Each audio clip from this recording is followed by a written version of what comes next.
Mir wurden im Sommer 4 Modelle der Firma Kleinbahn, der Eurofima-Wagen der ÖBB angeboten. Und da ich von der Firma Kleinbahn schon öfters was gehört habe, hatte auch schon einige andere Angebote im Internet gesehen, aber noch nie eines der Modelle im Original mal in den Händen gehabt oder irgendwo gesehen, habe ich jetzt zugeschlagen, weil es mich einfach neugierig gemacht hat. Habe dann mal recherchiert und im Netz nachgeschaut und ein kurzer Abriss hier im Vorfeld von der Firma Kleinbahn. Und zwar 1947 wurde in Wien von Erich Klein die Firma gegründet. In erster Linie wurden erstmal Schiffe und Flugzeuge aus Holz produziert. Ab 1948 ist der Bruder Oskar Klein damit eingestiegen und ab 1948 wurden auch Modelleisenbahnen angeboten in der Spurweite H0. Ab 1950 wurden farbige Kunststoffmodelle angeboten. Das war wohl einer der ersten Hersteller, der das überhaupt gemacht hat. Und in erster Linie ging es hier wohl um Modelle der ÖBB, der SBB und das ein oder andere auch der italienischen FS. Die ursprüngliche Idee der Firma war wohl, einfache, günstige Modelle herzustellen und sie dem allgemeinen Publikum sozusagen die Modellbahn näher zu bringen. Und die größte Konkurrenz, auch in Wien ansässig, war damals wohl die Firma Lilliput. Das Besondere der Firma Kleinbahn war, dass es kein Vertriebsnetz gab, sondern Kleinbahn hatte eigene Filialen, die es wohl dann auch nur in Österreich gab, und es gab den Postversand. Die beiden Brüder haben sich dann wohl mehr oder weniger zerstritten, trennten dann die Produktion und das Ganze gipfelte wohl darin, dass das Betriebsgelände nachher mit einer Mauer geteilt wurde und sie die Maschinen, die sie für die Produktion benötigten, dann exakt aufgeteilt haben. Und so gab es dann auf dem Gelände von 1984 bis 2008 sozusagen 2 Firmen. Der eine Bruder hat in dem Sinn versucht, die einfachere Modelle weiter zu vertreiben und der andere Bruder hat sich darauf konzentriert, hochwertigere Modelle zu produzieren. Ab 2010 gab es dann wohl auch in einigen Lokomotiven Digitalschnittstellen oder sie wurden sogar mit Decoder angeboten. Und die Firma ging dann leider wohl in 2018 nach wirtschaftlichen Schwierigkeiten hin und hat dann wohl die letzten Filialen geschlossen. Es fand dann wohl noch ein Abverkauf der letzten Modelle statt und wenn man heute im Internet danach sucht, dann findet man nur diese eine Seite hier. Seit 19.07.2021 ist unser Geschäft, der Postversand und Online-Shop geschlossen. Und damit ist dieser Modellbahnhersteller dann auch leider vom Markt verschwunden. Das Gelände wurde wohl verkauft und die Gebäude wurden laut Informationen aus dem Netz wohl abgerissen. Die Annonce, auf die ich aufmerksam wurde, war hier 4x Kleinbahn H0 398 RIC Reisezugwagen der ÖBB gebraucht in OVP und auf Märklin-Achsen und das Ganze für 21,29 € plus 5,50 € Versand, also für ca. 28 €. Und interessant war das für mich in dem Sinn, weil die Wagen schon mit Märklin-Achsen ausgerüstet waren und ich jetzt nicht hier 16 Achsen einbauen bzw. mir zusätzlich kaufen musste. Also habe ich hier zugeschlagen und habe dieses 4er-Set dann für meine Bahn erworben. Hier ein Foto von einem 1977er Katalog, da hat Kleinbahn dann diesen Wagen neu auf den Markt gebracht. Die 398 ÖBB RIC Reisezugwagen mit Innenausstattung, orange, Länge über Puffer 23,3 cm. Und so kamen die Wagen dann bei mir an. Lustigerweise jetzt die Wagenverpackung im gleichen Orange wie die Wagen selbst machten erstmal einen ordentlichen Eindruck. Hier nochmal die Packung von der anderen Seite, wobei die Packung wohl immer gleich ist und nur ein weißer Aufkleber dann da vorne drauf kommt. Für mich war das interessant, denn Märklin brachte diese Euro-Firma-Wagen 4 Jahre später, von 1981 bis 1989, auch in der ÖBB-Ausführung heraus unter der Nummer 4149, sodass es für mich interessant war, diese Wagen hier mal zu vergleichen. Der Ursprungswagen, die 4149 von Märklin, ist erste Klasse. Und ich habe mir von Märklin dann die 4167 besorgt. Das ist der zweite Klassewagen und der wurde von Märklin 1985 produziert. Der in dem Sinne das gleiche Vorbild haben sollte wie der Wagen von der Firma Kleinbahn. So, und damit habe ich jetzt hier den ersten Vergleich der beiden Wagen. Unten der Märklin, oben der Kleinbahnwagen. Und als allererstes fällt natürlich erstmal dieser ja doch relativ große Längenunterschied auf. Das sind ziemlich genau 3 Zentimeter, die der Märklin-Wagen einfach länger ist. Die Anordnung der Fenster ist gleich, das heißt, wir haben die gleiche Anzahl, aber aufgrund des kürzeren Wagenkastens, des Kleinbahnwagens, sind die Fenster eher quadratisch und gerade zur Tür außen hin sind sie dann extrem verschlankt, so würde ich das mal nennen.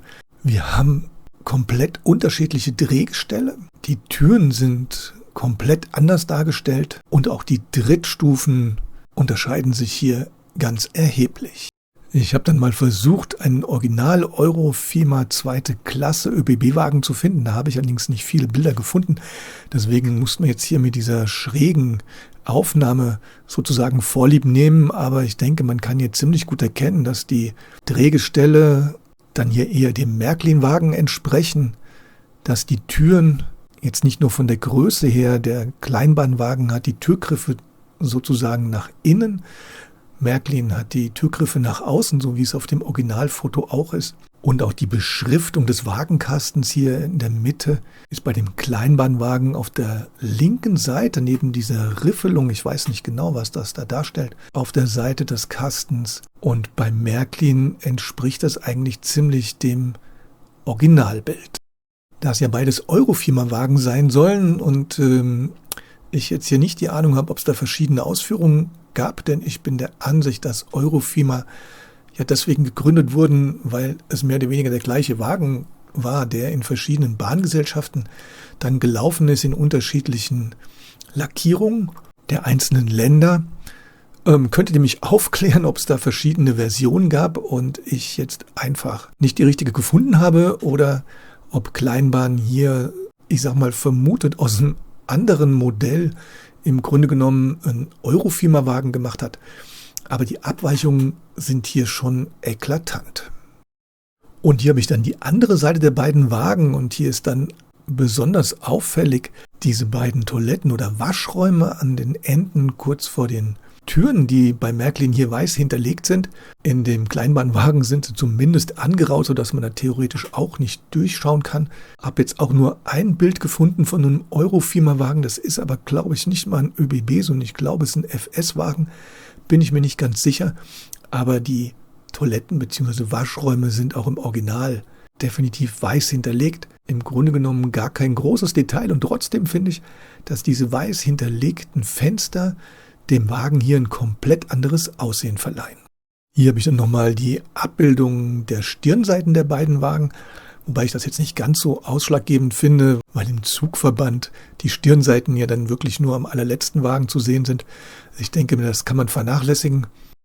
Und genauso die Unterseiten der Wagen, die zwar hier schön und nett detailliert sind, aber in der Praxis steht der Wagen ja dann doch auf der Schiene und wird gefahren, sodass die Unterseiten für mich hier in der Praxis vollkommen uninteressant sind. Allerdings ist die Unterseite vom Kleinbahnwagen hier für mich dann doch nochmal interessant, weil bei 2 Wagen sind mir unten die Drehgestelle abgefallen und dieser mittlere Zapfen, der die Drehgestelle hält, der ist bei beiden Wagen in dem Sinn einfach gebrochen und hält die Drehgestelle dann sozusagen nicht mehr an Ort und Stelle, was, wenn sie auf der Schiene stehen, jetzt nicht so dramatisch ist, weil das vollkommen problemlos funktioniert. Aber diese Variante ist, denke ich mir, auch nicht die beste Lösung. Und bei allen 4 meiner Wagen ist mir dann noch aufgefallen, das könnt ihr hier in dem Fenster auf der rechten Seite sehen, der Vorbesitzer hat alle 4 Wagen mit einer Art Bleigewichten beschwert, wahrscheinlich weil sie auf seiner Anlage dann bei den Weichen oder in den Kurven Probleme gemacht haben. Das habe ich allerdings jetzt so gelassen, wie es war und habe mir nicht die Mühe gemacht, die Wagen auseinanderzunehmen, die Gewichte rauszunehmen und zu gucken, ob sie bei mir hier problemlos ohne die Gewichte fahren würden oder ob das auch Probleme macht. Aber ich denke mir, der Vorbesitzer hat da Probleme gehabt und hat das versucht so zu lösen. Hier habe ich die beiden Wagen dann nochmal nebeneinander gestellt und muss ganz ehrlich sagen, dass das Kleinbahnmodell doch jetzt für mich eher enttäuschend war, speziell dieses Modell zumindest. Denn das Wagenende ist jedoch ziemlich gequetscht, entspricht meiner Ansicht nach, wenn ich die richtigen Sachen hier rausgefunden habe, nicht unbedingt diesem Vorbild. Die Wagen selbst werden immer so zwischen 15 und 20 Euro das Stück im Moment gehandelt. Dazu kommen dann nochmal 4 Wechselstromachsen fürs Märklin-System. Und da man um die 20 Euro den Märklin-Wagen in der Regel eigentlich auch bekommt, auf jeden Fall den Erste-Klasse-Wagen, der wesentlich häufiger angeboten wird, wo man dann keine zusätzlichen Achsen mehr braucht, und von der Optik her mir persönlich zumindest besser gefällt, denke ich, würde ich dazu neigen, mir hier lieber das Märklin-Modell zu holen. Diese 4 Wagen jetzt hier für knapp 28 € sind für mich hier natürlich jetzt kein dramatischer Fehlkauf. Zumal, wenn der Zug in so 1,50 Meter Abstand fährt, diese kleinen Details erstmal nicht zu erkennen sind und rein zum Fahren auf meiner kleinen Spielbahn einen kompletten Zug für 28 € oder 4 Wagen für 28 €, da will ich mal nicht meckern, aber ich denke, es geht besser. Wenn ihr mehr wisst zu dem Modell des Kleinbahnwagens, dann wäre es schön, wenn ihr es wieder in die Kommentare schreibt. Ich danke euch wieder fürs Zuschauen, demnächst gibt es dann wieder mehr und bis bald.